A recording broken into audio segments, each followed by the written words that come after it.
So the idea that we can all, the moment our prices go up in the shops, we can immediately get an increase. And will that be all right? No, you do that too often across the whole economy, and inflation will just take off into regions, which I remember, of course, in the 70s and the 80s, which is horrendous. Inflation went up to nearly 30%. Of course. Well, I mean, once you get to that, the whole thing's a basket case.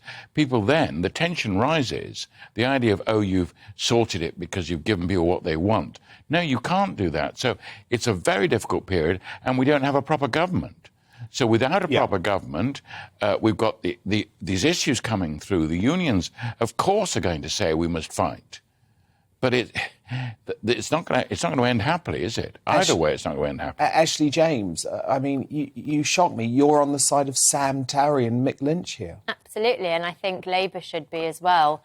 You know, trade unions are the reason. Why should they? They want to. Trade unions are the stop because they fund working. Trade unions are the reasons that we have so many of our rights: equal pay, sick leave, paid holiday, retirement, minimum wage. Those things were fought for, and I find it astonishing that people are trying to convince us that trade unions are the enemy. Trade unions are there to protect the hard-working people that they represent. Yeah, they aren't stopping people's conditions. Hold on, governments had to agree with these measures. Well, then they need to turn up for negotiations. Grant Shapps saying he's not even turning up, not meeting the unions. No, what would you like people to do? Because, by the way, they didn't want to let me talk, because it's rail workers today, it's going to be nurses, postmen. This is going to continue because there is a cost of living crisis.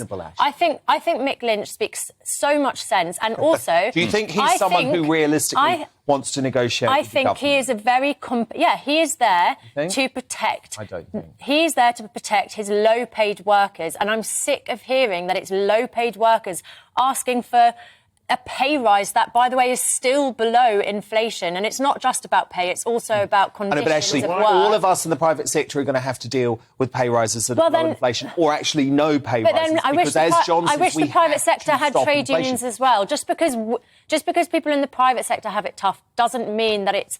But Mick Lynch should stay out of politics. He should talk about... Of course it's political. If he was fighting for his members in terms of pay and conditions and all the rest of the other things, but when he starts attacking Liz Truss or slagging off the next Prime Minister, wait a moment, he's now deep into politics. John, don't you think though this offers an